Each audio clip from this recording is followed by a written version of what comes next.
Hello everyone, আমি আশাস ব্লগে তোমাদেরকে আবারও এবার ওয়েলকাম একটা নতুন ভিডিওর সাথে। আশা করছি আজকের রেসিপিটাও তোমাদের বেশ ভালোই লাগবে। আজকে আমি তোমাদের সাথে শেয়ার করব বাঙালিদের খুব পছন্দের একটা খাবার, সেটা হচ্ছে শুক্তো। ছোটোবেলা থেকে এই শুক্তোর গন্ধ মানেই বাড়ির দুপুরের খাবারের কথা মনে পড়ে যায়। তো চলো আমি তোমাদের সাথে শেয়ার করি আমি কি করে বানাই। ভিডিওটা কিন্তু স্কিপ না করে পুরোটা দেখতে থাকো। প্রথমে সব সবজিগুলো কেটে ধুয়ে নিয়েছিলাম। সবজি আমি এখানে দিয়েছিলাম পেঁপে, আলু, গাজর, কাঁচকলা, বিনস, বেগুন, উচ্ছে আর দিয়েছিলাম ডাঁটা। তোমরা চাইলে আরও কিছু সবজি এখানে কিন্তু দিতে পারো। শুক্তোর আসল সৌন্দর্যই হলো অনেক রকমের সবজি। তো তারপরে আমি ওই তেলের মধ্যেই সবজিগুলো হালকা করে ভেজে নিলাম। খুব একটা লাল লাল করে কিন্তু ভাজার দরকার নেই। তো সবজিগুলো ভাজা হয়ে গেলে তারপরে ওই তেলের মধ্যেই আমি ফোড়নে দিয়েছিলাম 5 ফোড়ন আর রাঁধুনি। ফোড়নের মিষ্টি একটা গন্ধ বেরিয়ে এলে তারপর আমি বেটে রাখা মশলাটা, কালো সর্ষে, সাদা সর্ষে আর পোস্ত মশলাটা দিয়ে ভালো করে তেল বেরিয়ে এলে তারপরে আমি ভেজে রাখা সবজিগুলো এক এক করে এখানে দিয়ে ভালো করে কিন্তু একটু কষিয়ে নেব।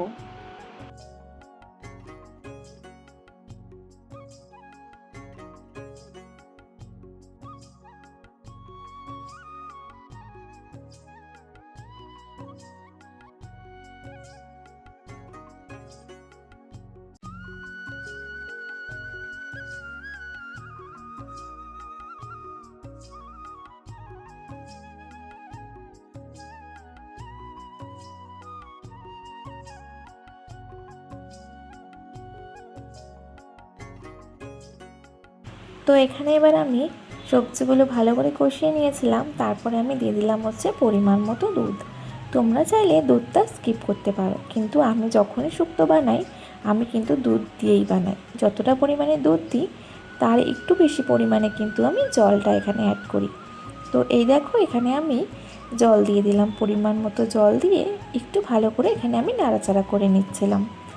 তারপরে আমি এখানে দিলাম হচ্ছে সামান্য পরিমাণে চিনি। তোমরা চাইলে কিন্তু চিনিটা নাও দিতে পারো। তারপরে আমি দিলাম পরিমাণ মতো লবণ।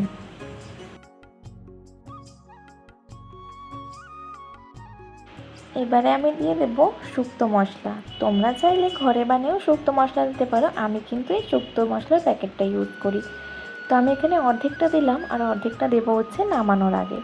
তোমরা চাইলে হলুদও ব্যবহার করতে পারো। আমি কিন্তু শুক্তো বানানোর সময় কোনো রকম আর মশলা ইউজ করি না, শুধু শুক্তো মশলাটাই দিই। তারপরে নাড়াচাড়া করে নিয়ে এখন দিয়ে দিলাম হচ্ছে উচ্ছে আর বেগুনটা। উচ্ছে আর বেগুনটা আমি নামানোর আগে দিই, কারণ প্রথমে যদি দিয়ে দিই না তাহলে পুরো গলে যাবে। ওই জন্যে আমি নামানোর কিছুক্ষণ আগে উচ্ছে আর বেগুনটা দিয়ে দিলাম।